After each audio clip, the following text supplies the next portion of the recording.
Hello friends, ओम श्री गणेशाय नमः। ओम नमः शिवाय। आप सभी का स्वागत है आपके अपने यूट्यूब चैनल पर। फ्रेंड्स, आज हम आपको इस वीडियो में बताने जा रहे हैं साल 2021 की कजली तीज का शुभ मुहूर्त और कजली तीज पर सुनी जाने वाली सातुड़ी तीज की कहानी, नीमड़ी माता की कहानी, गणेश जी की कहानी और लपसी तपसी की कहानी के बारे में।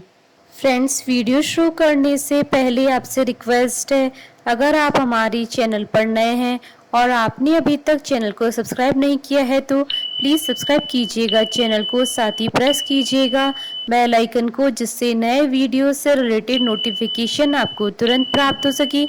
और वीडियो पसंद आने पर वीडियो को लाइक और शेयर जरूर कीजिएगा ताकि सभी भक्तों को इस वीडियो का लाभ प्राप्त हो सके। और कमेंट बॉक्स में ओम श्री गणेशाय नमः जरूर लिखिएगा। कजरी तीज हर साल भाद्रपद मास के कृष्ण पक्ष की तृतीय तिथि को मनाई जाती है। इस बार कजरी तीज पर धृति योग बन रहा है। ऐसी मान्यता है कि धृति योग में किए गए सारे कार्य पूरे होते हैं। कजरी तीज को कजली तीज, बूढ़ी तीज व सातुड़ी तीज भी कहा जाता है। इस दिन सुहागिनी उपवास रखकर भगवान शिव और माता पार्वती से पति की लंबी उम्र की कामना करती है। कजरी तीज के दिन महिलाएं नीमड़ी माता की पूजा करती हैं। यह व्रत सुहागन स्त्रियां सुख समृद्धि की कामना से करती हैं। यह व्रत निर्जला रखा जाता है। गर्भवती महिलाएं जल और फलहार ले सकती हैं। कुंवारी लड़कियां अच्छे वर की प्राप्ति के लिए व्रत रखती हैं। गाय की पूजा करने के बाद गाय को आटे की 7 लोइयों पर गुड़ और घी रखकर खिलाया जाता है। इसके बाद व्रत का पारण किया जाता है। इस व्रत में मुख्यतः देवी पार्वती और शिव जी की पूजा की जाती है, लेकिन कुछ जगहों पर नीमड़ी माता की पूजा का रिवाज है। नीमड़ी माता की पूजा के पीछे एक पौराणिक कथा है। मान्यता है कि नीमड़ी माता की पूजा संतान के लिए की जाती है। तीज का व्रत सुख और सौभाग्य के साथ सुहाग के लिए किया जाता है, इसलिए संतान से भी यह व्रत जुड़ा होता है और नीमड़ी माता की पूजा भी इसी से जुड़ी है। मान्यताओं के अनुसार नीम की डाली की नीमड़ी माता के रूप में पूजा की जाती है। नीमड़ी माता लोक देवी की तरह है। नीम की डाली को नीमड़ी माता के प्रतीक के रूप में पूजा जाता है। नीमड़ी माता की पूजा के पीछे एक पौराणिक कथा चली आ रही है। संतान की सुरक्षा के लिए यह पूजा की जाती है। पूजा के लिए मिट्टी से दीवार के सहारे या किसी बड़ी सी थाली में मिट्टी की पाली बनाकर उसमें नीमड़ी की डाली रोपी जाती है। फिर एक तरफ पानी डालकर तालाब जैसी आकृति बनाई जाती है। सुबह के समय ऐसे किया जाता है और शाम के समय महिलाएं सज संवर कर पूजा करने बैठती हैं। थाली में जो तालाब बनाया जाता है उसमें कच्चा दूध और जल डालते हैं और माता की पूजा में श्रृंगार के सामान को चढ़ाते हैं। नीमड़ी माता को ककड़ी, नींबू, कच्चे दूध और सत्तू का भोग लगाया जाता है। इसके बाद नीमड़ी माता की कथा सुनी जाती है। पूजा के बाद चंद्र दर्शन करके उन्हें जल चढ़ाया जाता है। सातुड़ी तीज के दिन सातुड़ी तीज की कथा, नीमड़ी माता की कथा, गणेश जी की कथा और लपसी तपसी की कहानी सुनी जाती है। फ्रेंड्स, अब आइए जानते हैं सातुड़ी तीज के शुभ मुहूर्त के बारे में। हिंदू पंचांग के अनुसार इस बार सातुड़ी तीज 25 अगस्त 2021 बुधवार के दिन है। तृतीय तिथि आरंभ होगी 24 अगस्त 2021 को शाम 4:05 से और तृतीय तिथि का समापन होगा अगले दिन 25 अगस्त 2021 को शाम 4:18 पर और चंद्रोदय का समय रहेगा रात्रि 8:56 पर। फ्रेंड्स, अब आइए प्रारंभ करें गणेश जी की कहानी। एक बार गणेश जी एक छोटे बालक के रूप में चिमटी में चावल और चमचे में दूध लेकर निकले। वह हर किसी से कह रहे थे कि कोई मेरे लिए खीर बना दो, कोई मेरे लिए खीर बना दो। एक बुढ़िया बैठी थी, उसने कहा ला मैं बना दूं। वह छोटा सा बर्तन चढ़ाने लगी, तब गणेश जी ने कहा दादी माँ छोटी सी भगोनी मत चढ़ाओ, तुम्हारे घर में जो सबसे बड़ा बर्तन हो वही चढ़ाओ। बुढ़िया ने वही चढ़ा दिया। वह देखती रह गई कि वह तो पूरा भर गया। गणेश जी ने कहा दादी माँ मैं नहाकर आता हूँ। खीर तैयार हो गई है तो बुढ़िया के पोते पोती खीर खाने के लिए रोने लगे। बुढ़िया ने कहा, गणेश जी आके भोग लगाना कहकर चूल्हे में थोड़ी सी खीर डाली और कटोरे में भर भर कर बच्चों को दे दी। पड़ोसन ऊपर से देख रही थी। बुढ़िया ने सोचा ये चुगली खा लेगी, सो कटोरा भरकर उसे भी पकड़ा दिया। बेटे की बहू ने चुपके से कटोरा खीर खाई और कटोरा चक्की के नीचे छुपा दिया। अब भी गणेश जी नहीं आए। बुढ़िया को बहुत भूख लगी थी। एक कटोरा खीर का भरकर किवाड़ के पीछे बैठ एक बार फिर से कहा, जय गणेश जी आके भोग लगाना, और खाना शुरू कर दिया।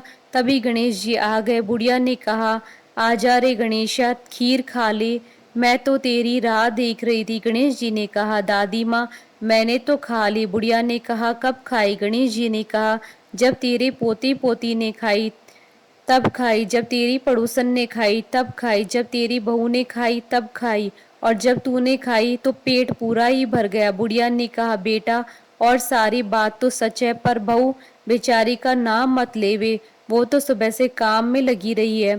उसने खीर कब खाई? गणेश जी ने कहा, चाकी के नीचे झूठा कटोरा पड़ा है, तूने तो मेरे भोग तो लगाया, वो तो वैसे ही खा गई। बुढ़िया ने कहा, बेटा घर की बात है, घर में ही रहने दो, बता बची हुई खीर का क्या करूं? गणेश जी ने कहा, नगरी जमा दो।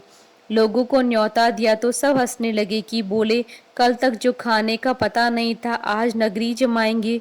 फिर भी लोग आए और ठाठ से जी में नगरी जमा दी। तब भी बर्तन पूरा ही भरा रहा। राजा को पता लगा तो बुढ़िया को बुलाया और कहा, क्यों बुढ़िया, ऐसा बर्तन तेरे घर अच्छा लगे या हमारे घर? बुढ़िया ने कहा, राजा जी आप ले लो। राजा जी ने खीर का बर्तन महल में मंगवा लिया। लाते ही खीर में कीड़े मकोड़े बिच्छू पड़ गए और दुर्गंध भी आने लगी। राजा जी ने कहा, बुढ़िया बर्तन वापस ले जा, तुझे हमने दिया। बुढ़िया ने कहा, राजा जी आप देते तो पहले ही कभी दे देते, यह तो मुझे गणेश जी ने दिया है। बुढ़िया ने बर्तन वापस लिया। लेते ही खीर सुगंधित हो गई। घर आकर बुढ़िया जी ने गणेश जी से पूछा, बची हुई खीर का क्या करूं? गणेश जी ने कहा, झोपड़ी के कोने में खड्डा खोदकर गाड़ दिए, उसी जगह सुबह उठकर वापस खोदेगी तो धन के 2 चरे मिलेंगे। ऐसा कहकर गणेश जी अंतर ध्यान हो गए। जाते समय झोपड़ी को लात मारते हुए गए तो झोपड़ी के स्थान पर महल हो गया। सुबह बहू ने फावड़ा लेकर पूरे घर को खोद दिया तो कुछ भी नहीं मिला। बहू ने कहा, सासू जी आपके गणेश जी तो झूठे हैं। सास ने कहा, बहू मेरे गणेश जी झूठे नहीं है, ला मैं देखूं। वह सुई लेकर खोदने लगी तो टन टन करते हुए 2 धन के भरे चरे निकल आए। बहू ने कहा, सासू जी गणेश जी तो सच्चे हैं। सास ने कहा, गणेश जी तो भावना के भूखे हैं। हे गणेश जी, जैसे आपने बुढ़िया को दिया वैसे सबको देना। कहानी कहने वाले और हुंकारा भरने वाले को कहानी सुनने वाले सबको देना। फ्रेंड्स, अब आइए प्रारंभ करें कजरी तीज की कथा। धर्म ग्रंथों में कजली तीज की 2 कथाएं प्रचलित हैं। पहली कथा, एक कथा के अनुसार एक नगर में गरीब ब्राह्मण रहता था। उस ब्राह्मण की पत्नी ने कजरी तीज का व्रत रखकर ब्राह्मण से कहा, हे स्वामी, मैंने आज कजली तीज का व्रत रखा है, आप मेरे लिए कहीं से भी चने का सत्तू लेकर आएं, जिससे कि मैं अपने व्रत का पालन कर सकूं। ब्राह्मण अपनी पत्नी की बात सुनकर चिंतित हो जाता है और सोचता है कि मैं सत्तू कहाँ से लेकर आऊं। अपनी पत्नी की बात सुनकर ब्राह्मण उसी समय घर से निकल गया और साहूकार की दुकान पर पहुंच गया और चने की दाल, घी, शक्कर आदि मिलाकर 1.25 किलो सत्तू बनवा लिया और घर की ओर चलने लगा। साहूकार ने उसे जाता देखकर रोका और पैसे देने के लिए कहा। ब्राह्मण के पास पैसे नहीं थे, जिसके बाद साहूकार और ब्राह्मण के बीच में बहस होने लगी। दोनों के बीच जोर जोर से बहस होने पर साहूकार की नौकर भी जाग गए और चोर चोर की आवाज लगाने लगे। ब्राह्मण यह सब देखकर वहां से भागने लगा। तभी साहूकार के नौकर उसका पीछा करने लगे और उसे पकड़कर साहूकार के पास ले गए। ब्राह्मण ने साहूकार को अपनी स्थिति के बारे में बताया और यह भी बताया कि उसकी पत्नी ने आज तीज का व्रत किया है, इसलिए मैंने यह सत्तू बनवाया है जिससे उसका व्रत पूर्ण हो सके। साहूकार के नौकरों ने उस ब्राह्मण की तलाशी ली, लेकिन उन्हें सिवाय सत्तू के अलावा और कुछ नहीं मिला। वहां घर पर उस ब्राह्मण की पत्नी उसका इंतजार कर रही थी ताकि वह अपने व्रत को पूर्ण कर सके। साहूकार को उस गरीब ब्राह्मण पर दया आ गई और उसने उस ब्राह्मण से कहा कि आज से तुम्हारी पत्नी मेरी बहन है। जिसके बाद उसने ब्राह्मण को सत्तू, गहने, रुपए, मेहंदी और लच्छा और बहुत सारा धन दिया और उस ब्राह्मण की पत्नी ने कजली माता के व्रत को पूर्ण किया। दूसरी कथा। एक साहूकार था, उसके 7 बेटे थे। उसका सबसे छोटा बेटा अपाहिज था। वह रोजाना एक वेश्या के पास जाया करता था। उसकी पत्नी बहुत पतिव्रता थी, खुद उसे कंधे पर बैठाकर वेश्या के यहाँ ले जाया करती थी। बहुत गरीब थी, जेठानियों के पास काम करके अपना गुजारा किया करती थी। भाद्रपद महीने की कजली तीज के दिन सभी ने तीज माता के व्रत और पूजा के लिए सातु बनाए। छोटी बहू गरीब थी और उसकी सास ने उसके लिए एक सातु का छोटा पिंड बनाया। शाम को पूजा करके जैसे ही वो सातु पासने लगी, उसका पति बोला, मुझे वैश्या के यहाँ छोड़ आओ। हर दिन की तरह उस दिन भी वह पति को कंधे पर बैठाकर छोड़ने गई, लेकिन वो बोलना भूल गया। तुम जाओ। वह बाहर ही उसका इंतजार करने लगी। इतने में जोर जोर से वर्षा आने लगी और बरसाती नदी में पानी बहने लगा। कुछ देर बाद नदी से आवाज आई, आव तारी जाव तारी, दोना खोल के पी, पिया प्यारी होए। आवाज सुनकर उसने नदी की तरफ देखा तो दूध का दोना नदी में तैरता हुआ आता दिखाई दिया। उसने दोना उठाया और 7 बार उसे पीकर दोने के 4 टुकड़े किए और चारों दिशाओं में फेंक दिए। उधर तीज माता की कृपा से वैश्या अपना सारा धन उसके पति को वापस देकर सदा के लिए वहां से चली गई। पति ने सारा धन लेकर घर आकर पत्नी को आवाज दी। उसकी पत्नी ने कहा, मैं दरवाजा नहीं खोलूंगी। तब उसने कहा कि अब मैं वापस नहीं जाऊंगा, दोनों मिलकर सातु पासेंगे। लेकिन उसकी पत्नी को विश्वास नहीं हुआ। उसने कहा, मुझे वचन दो, वापस वैश्या के पास नहीं जाओगे। पति ने पत्नी को वचन दिया तो उसने दरवाजा खोला और देखा उसका पति गहने और धनमाल सहित खड़ा था। उसने सारे कपड़े गहने अपनी पत्नी को दे दिए। फिर दोनों ने बैठकर सातु पासा। सुबह जब जेठानी की यहाँ काम करने नहीं गई तो बच्चे बुलाने आए, काकी चलो सारा काम पड़ा है। उसने कहा, अब तो मुझ पर तीज माता की पूरी कृपा है, अब मैं काम करने नहीं आऊंगी। बच्चों ने जाकर माँ को बताया, आज से काकी काम करने नहीं आएगी, उन पर तीज माता की कृपा हुई है। वह नए नए कपड़े गहने पहनकर बैठी हैं। काका जी भी घर पर बैठे हैं। सभी लोग बहुत खुश हुए। हे तीज माता, जैसे आप उस पर प्रसन्न हुई वैसे ही सब पर प्रसन्न होना, सबके दुख दूर करना, कथा अधूरी हो तो पूरी करना, पूरी हो तो मान रखना। फ्रेंड्स, अब आइए प्रारंभ करें नीमड़ी माता की व्रत कथा। एक बहुत ही धनवान सेठ सेठानी थे, लेकिन उनकी कोई संतान नहीं थी।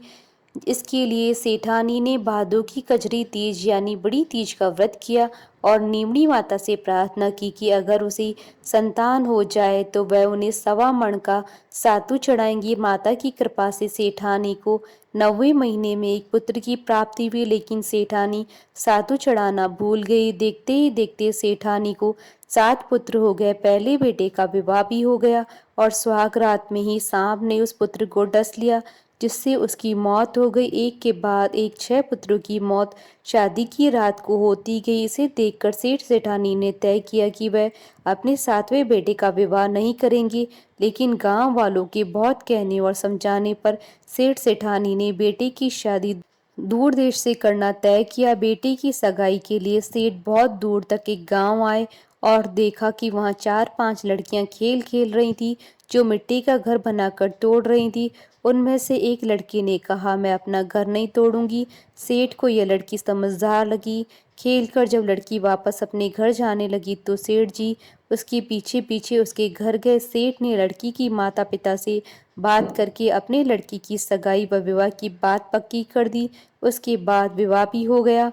बारात विदा हुई। लंबा सफर था और उस दिन कजरी तीज भी थी, इसलिए लड़की की माँ ने लड़की से कहा कि वह सातु वह सीख दे रही है, रास्ते में कहीं पर शाम को नीमड़ी माता की पूजा करना, नीमड़ी माता की कहानी सुनना और सातु चढ़ाकर उसे खाना और सासू माँ के लिए भी ले जाना। रास्ते में ससुर ने बहू को खाने को कहा तो वह बोली, आज कजरी तीज का उपवास है, शाम को नीमड़ी माता का पूजन करके नीमड़ी माता की कहानी सुनकर ही भोजन करूंगी। एक कुएं के पास नीमड़ी नजर आई तो सेठ जी ने गाड़ी रोक दी। बहू नीमड़ी माता की पूजा करने लगी तो नीमड़ी माता पीछे हट गई। बहू ने पूछा, हे माता, आप नाराज क्यों हैं, आप पीछे क्यों हटी हैं? तब नीमड़ी माता ने अपनी सास की सारी कहानी उसे बताई कि वह कैसे सातु चढ़ाना भूल गई। बहू बोली, हमारे परिवार की भूल को क्षमा करें माँ, और मैं आपको सातु चढ़ाएंगी। कृपया मेरे सारे जेठ वापस कर दो और मुझे पूजन करने दो। माता नववधू की भक्ति और श्रद्धा को देखकर प्रसन्न हो गई। बहू ने नीमड़ी माता का पूजन किया और चांद को अर्घ्य दिया, सातु पास लिया और कल्पना ससुर जी को दे दिया। प्रातः होने पर बारात अपने नगर को लौट आई। बहू के ससुराल में प्रवेश करते ही उसके सारे जेठ प्रकट हुए। सास बहू के पैर पकड़कर धन्यवाद करने लगी। तब बहू ने सारी कहानी सास को बताई और कहा कि अपनी भूल को सुधार करे और नीमड़ी माता को सातु चढ़ाएं। 12 महीने के बाद कजरी तीज पर सभी बहुओं और सास ने मिलकर 7.25 मण का सातु नीमड़ी माता को चढ़ाया। ये नीमड़ी माता जैसा उनके आनंद हुआ वैसा सबके हुए। खोटी की खरी, अधूरी की पूरी। फ्रेंड्स, अब आइए प्रारंभ करें लपसी तपसी की कहानी। एक लपसी था, एक तपसी था। तपसी हमेशा भगवान की तपस्या में लीन था। लपसी रोजाना 1.25 सेर की लपसी बनाकर भगवान को भोग लगाकर जीम लेता था। एक दिन दोनों लड़ने लगे। तपसी बोला, मैं रोज भगवान की तपस्या करता हूँ इसलिए मैं बड़ा हूँ। लपसी बोला, मैं रोज भगवान को 1.25 सेर लपसी का भोग लगाता हूँ इसलिए मैं बड़ा हूँ। नारद जी वहां से गुजर रहे थे। दोनों को लड़ता देखकर उनसे पूछा कि तुम लड़ क्यों रहे हो। तपसी ने खुद को बड़ा होने का कारण बताया और लपसी ने अपना कारण बताया। नारद जी बोले, तुम्हारा फैसला मैं कर दूंगा। दूसरे दिन लपसी और तपसी नहाकर अपनी रोज की भक्ति करने आए तो नारद जी ने छुपकर 1.25 करोड़ की एक अंगूठी दोनों के आगे रख दी। तपसी की नजर अंगूठी पर पड़ी तो उसने चुपचाप अंगूठी उठाकर अपने नीचे दबा ली। लपसी की नजर जब अंगूठी पर पड़ी लेकिन उसने ध्यान नहीं दिया और भगवान को भोग लगाकर लपसी खाने लगा। नारद जी सामने आए तो दोनों ने पूछा कि कौन बड़ा है, तो नारद जी ने तपसी को खड़ा होने को कहा तो वह खड़ा हो गया तो उसके नीचे तभी अंगूठी दिखाई दी। नारद जी ने तपसी से कहा, तपस्या करने के बाद भी तुम्हारी चोरी करने की आदत नहीं गई, इसलिए लपसी बड़ा है और तुम्हें तुम्हारी तपस्या का कोई फल नहीं मिलेगा। तपसी शर्मिंदा होकर माफी मांगने लगा। उसने नारद जी से पूछा, मुझे मेरी तपस्या का फल कैसे मिलेगा। नारद जी ने कहा, यदि कोई गाय और कुत्ते की रोटी नहीं बनाएगा तो फल तुझे मिलेगा। यदि कोई ब्राह्मण को भोजन करवाकर दक्षिणा नहीं देगा तो फल तुझे मिलेगा। यदि कोई साड़ी के साथ ब्लाउज नहीं देगा तो फल तुझे मिलेगा। यदि कोई दिए से दिया जलाएगा तो फल तुझे मिलेगा। यदि कोई सारी कहानी सुने लेकिन तुम्हारी कहानी नहीं सुने तो फल तुझे मिलेगा। उसी दिन से हर व्रत कथा और कहानी के साथ लपसी तपसी की कहानी सुनी और कही जाती है। हमारे साथ इस वीडियो में अंत तक बने रहने के लिए आपका धन्यवाद। ओम श्री गणेशाय नमः। ओम नमः शिवाय।